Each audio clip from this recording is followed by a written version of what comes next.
صحابی رضی اللہ عنہ نے عرض کیا کہ اللہ کے رسول مجھے نصیحت فرمائیں۔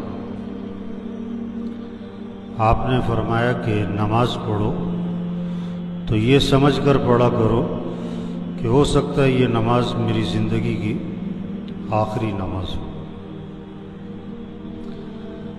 تو ایک ذہن بنایا کہ ہو سکتا ہے آج کا دن زندگی کا آخری ہو۔ تو جس کو یہ پتہ لگ جائے کہ میری زندگی کا آخری دن ہے تو وہ کیسے اللہ کی بندگی اور اطاعت اور اللہ کو راضی کرے گا، گناہوں سے بچے گا، اس کا دل دنیا سے ہٹ جائے گا، اسے آخرت کی فکر لگے گی، عمل کا شوق پیدا ہوگا، گناہوں سے نفرت پیدا ہو جائے گی۔ تو اس رمضان کو ایسے گزاریں جیسے زندگی کا آخری رمضان۔ اس رمضان کو ایسے گزاریں جیسے زندگی کا، اور ہر رمضان بہت ساروں کا آخری ہوتا ہے۔ رمضان تو اگلے سال بھی آئے گا، لیکن ہم ہوں گے کہ نہیں یہ کوئی پتہ نہیں۔ تو اس لیے اس رمضان دیکھو، کہتے ہیں رمضان آ رہا ہے، اور تھوڑے دنوں بعد کہتے ہیں رمضان جا رہا ہے۔ کتنا شور تھا، اب ایک روزہ گزر گیا جی، دوسرا گزر گیا جی، تیسرا گزر گیا، چوتھا گزر گیا، پھر کہیں کہ عشرہ ختم، دوسرا عشرہ ختم، عید آ گئی، بڑی تیزی سے جا رہا ہے۔ مہمان ہے، اس کی قدر کرے، مہمان اللہ کا مہمان، اس کی قدر کیا ہے؟ اپنے وقت کو ضائع نہ کرے، اپنے وقت کو، روزوں کا اہتمام، تراویح کا اہتمام، نمازوں کا اہتمام۔ دیکھو رمضان میں بھی آپ کی مسجد میں 2-2.5 صفحے، 3 صفحے بھی نہیں ہوئے۔ یہ کیا ہے؟ یہ دکھ کی بات، یہ افسوس کی بات، یہ پریشانی کی بات ہے۔ شیاطین بند ہو گئے، اللہ کی رحمت متوجہ ہے، اور جنت کے دروازے کھل گئے اور جہنم کے دروازے بند ہو گئے۔ عمومی طور پر دل نرم ہو گئے۔ تو اس کا تقاضا کیا تھا؟ مسجد بھری ہو۔ اب اس کے لیے سب مل کر محنت کریں، ایک ایک کو سمجھائیں، کوئی پوری کالونی میں نماز چھوڑنے والا نہ ہو، کوئی روزہ چھوڑنے والا نہ ہو، 100% روزہ رکھے۔ یہ نہیں کہ گرمی ہے، یہ نہیں کہ ہمیں کام پہ جانا ہوتا ہے۔ ایک طبقے کا ذہن بنا ہوا ہے کہ روزہ کون رکھے؟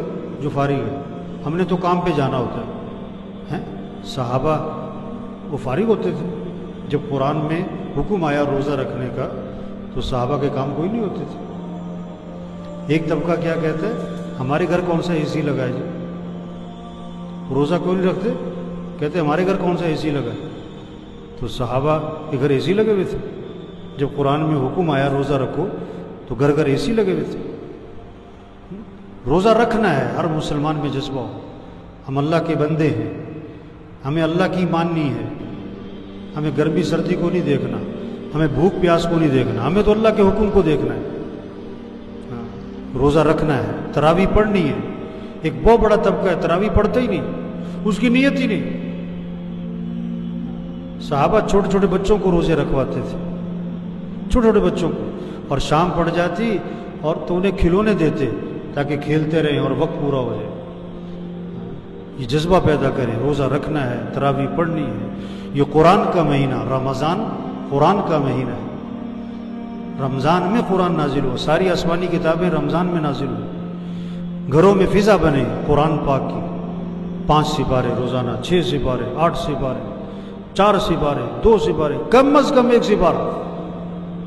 اب آج 5واں روزہ آ گیا، ہر ایک اپنے آپ سے پوچھے کتنے سپارے پڑھے روزانہ؟ گھر کا ہر فرد قرآن پڑھ رہا ہے کہ نہیں پڑھ رہا ہے؟ پرسوں میرا بیان تھا ایک جگہ، تو میں نے اس پر بہت زور دیا کہ رمضان ہے، قرآن کا مہینہ ہے، قرآن پہ زور لگاؤ، ہر ایک قرآن پڑھیں، بچے بوڑھے بھی قرآن پڑھیں، مرد عورت سب قرآن پڑھیں، جتنی زیادہ تلاوت ہو سکتی ہے، قرآن کا شوق ہو، قرآن سے عشق ہو، قرآن سے محبت ہو، تلاوت کا مزاج ہو۔ تو بیان کے بعد ایک ساتھی آیا، کہنے لگا آج کل میں روزانہ ایک قرآن ختم کرتا ہوں، پرسوں کی بات، روزانہ ایک قرآن۔ ابھی ایسے لوگ ہیں، جتنے بھی ہمیں نا اپنے گھروں میں فضا بنائے، قرآن پڑھنا ہے، ذکر کرنا ہے۔ آپ صلی اللہ علیہ وسلم نے فرمایا کہ رمضان میں 4 چیزوں کی کثرت کرو، رمضان میں 4 چیزوں کی کثرت کرو۔ ایک، لا الہ الا اللہ، لا الہ الا اللہ، لا الہ الا اللہ، اس کو کثرت سے بولو، کثرت سے بولو۔ اگر ہر نماز کے بعد بھی چلو ایک دفعہ ایک تسبیح کر لیں، 5 تسبیح ہو گئی، کیا مشکل ہے؟ 3 منٹ لگتے۔ آپ صلی اللہ علیہ وسلم نے فرمایا جو 100 مرتبہ پڑھے لا الہ الا اللہ، لا الہ الا اللہ 100 مرتبہ روزانہ، جب قیامت کے دن اٹھے گا تو اس کا چہرہ 14ویں رات کے چاند کی طرح چمک رہا ہو۔ گھر کا ہر فرد پڑھے۔ دوسرا، رمضان میں کثرت کرو استغفار کی، استغفر اللہ الذی لا الہ الا هو الحی القیوم واتوب الیہ، استغفر اللہ ربی من کل ذنب واتوب الیہ، رب اغفر وارحم وانت خیر الراحمین۔ کوئی بھی استغفار چھوٹا سا، استغفر اللہ، استغفر اللہ، استغفر اللہ، استغفر اللہ۔ بچوں کے ہاتھ میں تسبیح ہو، بوڑھوں کے ہاتھ میں تسبیح ہو، ذکر کی فضا بنے۔ تیسرا، رمضان میں اللہ سے مانگو کہ اللہ میرا ٹھکانہ جنت بنا دے۔ کامیابی کس کا نام ہے؟ جنت میں چلے جانا، جہاں ہر خواہش پوری ہوگی، جو مانگے گا ملے گا، جہاں ہمیشہ کی زندگی اور جوانی اور صحت اور خوشیاں، جہاں دودھ شہد شراب پانی کی نہریں، جہاں سونے چاندی کے محلات، یہ ہے کامیابی۔ اے اللہ میرا ٹھکانہ جنت بنا۔ چوتھا کہ اللہ مجھے جہنم سے بچا لے۔ ناکامی جہنم میں چلے جانے کا نام ہے۔ ساری دنیا کا بادشاہ تھا، مر کے جہنم میں گیا، ناکام۔ 10 کنال کا بنگلہ تھا، مر کے جہنم میں گیا، ناکام۔ 4 کروڑ کی گاڑی تھی، مر کے جہنم میں گیا، ناکام ہے۔ کہ اللہ مجھے جہنم سے بچا۔ تو یہ رمضان کا مہینہ، اس میں کثرت ہو لا الہ الا اللہ کی، استغفار کی، اللہ سے جنت کا مانگنا ہو اور جہنم سے پناہ مانگنا۔ دعاؤں کی فضا بنے۔ افطار کا وقت دعا کا وقت ہے، سحری کا وقت دعا کا وقت ہے۔ کم از کم 10 منٹ 15 منٹ گھر کا ہر فرد دعا مانگے۔ اب ابھی سحری ہوئی ہے، اب ہر ایک اپنے آپ سے پوچھے 10 منٹ دعا مانگی، 15 منٹ دعا مانگی؟ چلو کم از کم بیٹھ کے 5 منٹ دعا مانگی کہ نہیں؟ اگر نہیں مانگی اس کا کیا مطلب ہے؟ کہ یہ اپنے آپ کو اللہ کا محتاج نہیں سمجھ رہا۔ ہم اللہ کے محتاج ہیں، ہمارے مسئلے حل کرنے والا اللہ ہے، ضرورتیں پوری کرنے والا اللہ ہے، پریشانیوں سے بچانے والا اللہ ہے، گھر کے نظام کو چلانے والا اللہ ہے۔ افطار میں دعا مانگیں، سحری میں دعا مانگیں، دعا کی فضا بنے۔ یہ دعا کا مہینہ ہے۔ آپ صلی اللہ علیہ وسلم نے فرمایا جب رمضان کا مہینہ شروع ہوتا ہے، اللہ عرش اٹھانے والے فرشتوں سے فرماتے ہیں اپنی اپنی عبادت چھوڑ دو، اب تمہارا ایک ہی کام ہے، روزے داروں کی دعاؤں پر آمین کہتے رہو۔ دعاؤں سے وہ ہوتا ہے جو حکومتوں سے نہیں ہوتا، جو ڈاکٹروں سے نہیں ہوتا، جو فوجوں سے نہیں ہوتا، جو اسلحے سے نہیں ہوتا، وہ کس سے ہوتا ہے؟ وہ دعاؤں سے ہوتا ہے۔ یہ دعا کا مہینہ ہے۔ تو اس لیے بھائی رمضان آیا اور یہ چلا جائے گا، چلا جائے گا، اس کو قیمتی بنائیں، اس سے فائدہ اٹھائیں۔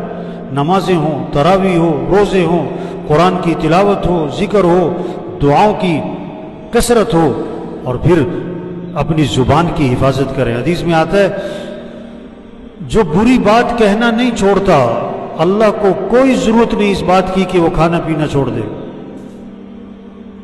آپ نے فرمایا کہ روزہ ڈھال ہے، یعنی جہنم سے بچاؤ کا سامان ہے، عذاب سے بچاؤ کا سامان ہے، شیطان سے بچنے کا ذریعہ ہے، جب تک کہ اس کو پھاڑ نہ ڈالے۔ صحابہ نے عرض کیا حضور روزہ کس چیز سے پھٹ جاتا ہے؟ فرمایا جھوٹ بولنے سے پھٹ جاتا ہے، غیبت کرنے سے پھٹ جاتا ہے۔ بالٹی میں سوراخ ہو، چاہے ٹیوب ویل کے نیچے رکھو، وہ کبھی نہیں بھرے گی۔ اگر ہمارے روزے میں سوراخ ہے تو روزے کا فائدہ نہیں ہوگا، روزے کا مقصد حاصل نہیں ہوگا۔ جھوٹ نہیں بولنا، غیبت نہیں کرنی، چغلی نہیں کرنی، گالی نہیں دینی۔ اس زبان کی حفاظت کریں، اس زبان کی حفاظت کریں۔ اگر رمضان میں ہم نے اپنی زبان کی حفاظت کر لی، اللہ پورا سال حفاظت کی توفیق دے گا، پوری زندگی حفاظت کی توفیق دے گا۔ دیکھو جھوٹ بولنا تو حرام ہے، غیبت کرنا تو حرام ہے، گالی دینا حرام ہے، کھانا تو حلال ہے، پانی تو حلال ہے، دودھ تو حلال ہے۔ اب روزہ رکھ کے حلال چیزوں کو تو چھوڑ دیا، حرام چیزوں کو نہیں چھوڑا۔ جس کو اللہ نے وقتی طور پر منع کیا ہے اس سے تو باز آ گیا، اور جو ہے ہی حرام، روزہ رکھ کے پانی نہیں پیتا، روزہ رکھ کے کوئی آدمی دودھ نہیں پیتا، اور روزہ رکھ کے جھوٹ بولتے ہیں، روزہ رکھ کے گالی دے رہا ہے، روزہ رکھ کے غیبت کر رہا ہے۔ جو وقتی طور پر منع کیا اس سے بچ رہا ہے، جو ہمیشہ منع اسے نہیں بچ رہا۔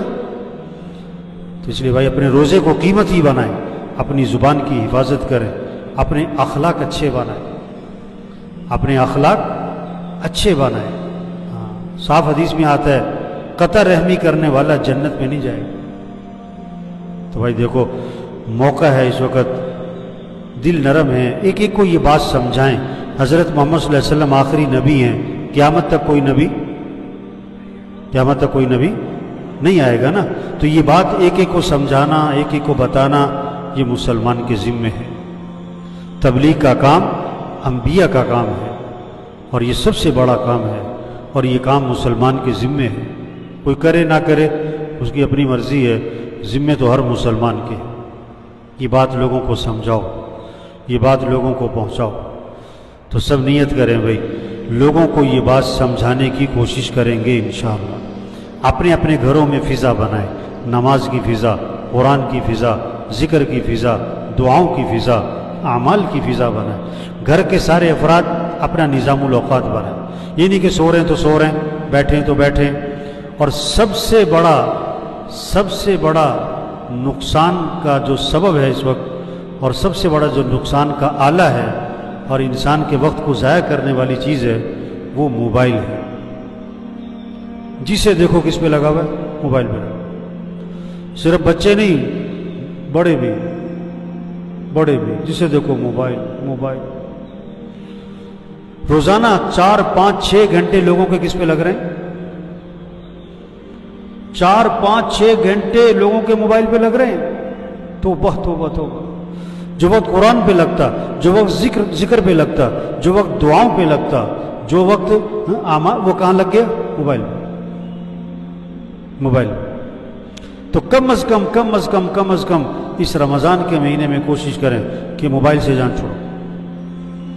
چھری کا استعمال غلط ہو تو جان کا خطرہ، اور موبائل کا استعمال غلط ہو تو ایمان کا خطرہ۔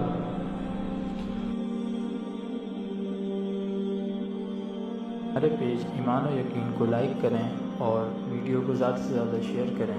جزاک اللہ۔